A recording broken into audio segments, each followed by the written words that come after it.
stronger for longer. Why?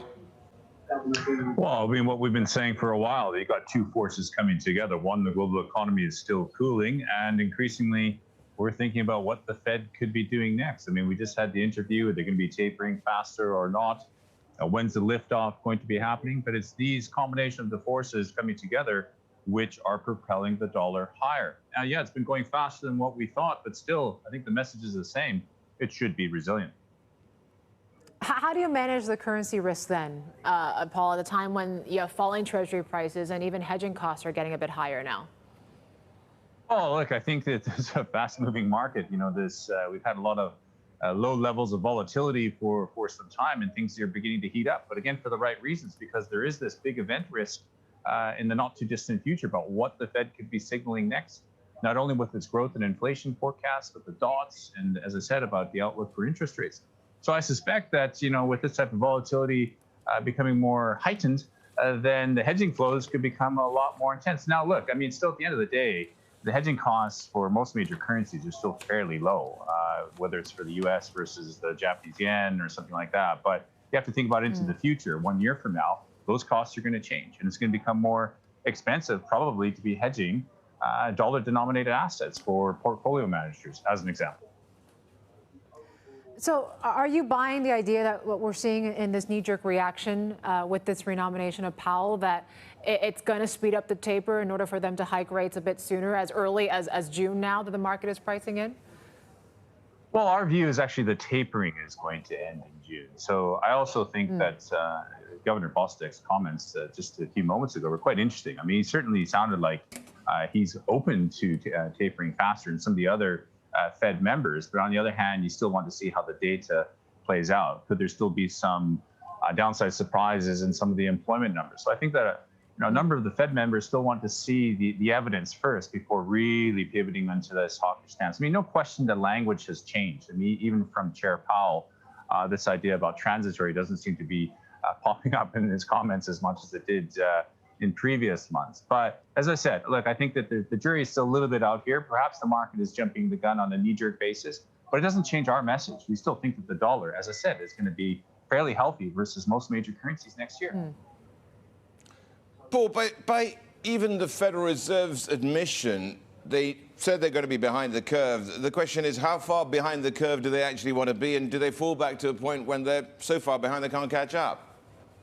Well, yeah, I think that's a question many people are asking about many other central banks too these days, including someone like the Bank of England or, well, anyways, others. But in terms of the Fed, look, I think that their messaging is pretty clear that they don't want to be that far behind the curve. Things were getting uncomfortable. I mean, if you look at where the level of inflation is, what's happening in terms of employment conditions, things are heating up very fast for them, and it's uncomfortable. And I think that's why they're coming out with this language that they don't want to be perceived that far behind the curve, because it's put them in a tricky position over the last few months.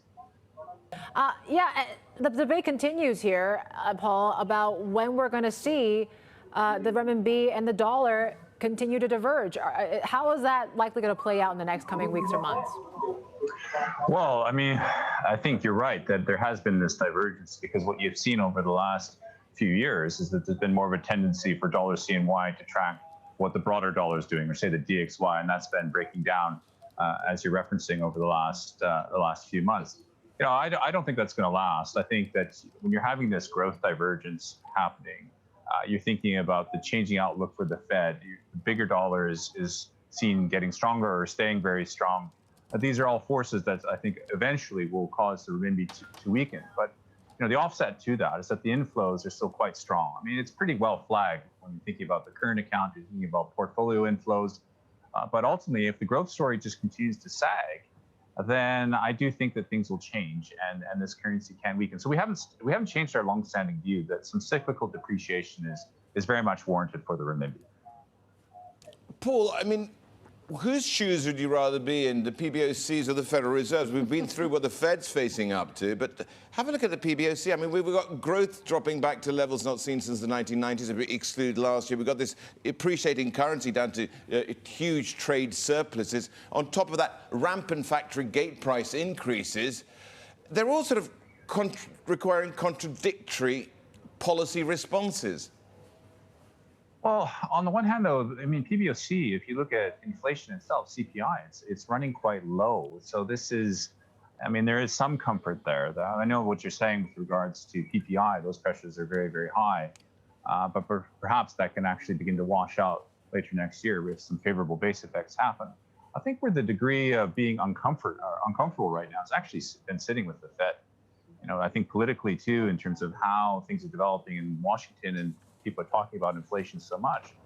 As I said, I think it's been putting a lot of spotlight on the Fed and what the next move is going to be. So, you know, in terms of trying to identify which shoes to be in, neither are in particular, comfortable places. But I think that the Fed is in a challenging spot right now. They really have to communicate pretty quickly in terms of what they're going to be doing. We have a red line that's crossing the Bloomberg right now, Paul, on yen, weakening to 115 per dollar. This is the first time we've seen that in 4 years or so. I guess, is this just kind of an interest rate differentials kind of story here, similar to your call when it comes to selling euro dollar? Short answer is yes. I think that the dollar yen's been very sensitive to rate differentials this year, different parts of the curve. But yeah, I think that the market has been very much focused on that and will continue to be so. So if the dollar continues to strengthen into the FOMC, then dollar yen is also going to be facing that pretty strong pressure to rise. Does it simply reflect the economic fundamentals of Japan as well, Paul? Well, yes and no. Look, our view has been longstanding that it's about policy divergence. And one of the faster horses in this race is how the market is interpreting the outlook for the Federal Reserve, whether it's versus the European Central Bank or the Bank of Japan. They're very much seen towards the back of the race. And that puts their currencies in a difficult position. So, yeah, look, it's growth differentials, but rate differentials, policy divergence, it all comes together. I want to bring it back to the renminbi, Paul, because there's just so much interest on it. Why do you think the market is kind of unfazed by all these calls about PBOC intervention? And as we get closer to kind of these 2015 scenarios, why do you think this time is different? I was asked this question earlier, but, you can track in terms of, or you can try to estimate how the intervention behavior has been evolving over the last few years. And the PBOC has pretty much stepped away from day-to-day FX intervention 4 or 5 years ago. And I think it would be quite unusual for them to suddenly go back to the old behavior, becoming more interventionist again. I think that that's not the case. They've been thinking about other ways to recycle these inflows, and that's through the bigger outflow channels. That's been happening. At times it's not as fast, which is causing the renminbi to strengthen. But I think to revert back to the old policies is not going to be their game plan. Quickly, Paul, is there a line in the sand there ultimately? I don't think so. I don't think so. I mean, we come across periods where there's heightened concern about the resilience of the currency, but we've gone through different levels all through the course of this year where people think that a line in the sand could exist. And that doesn't seem to be the case. And even the messaging around it has been, well, be prepared for the currency to strengthen or weaken. And that tells me that there isn't really a line in the sand at this point.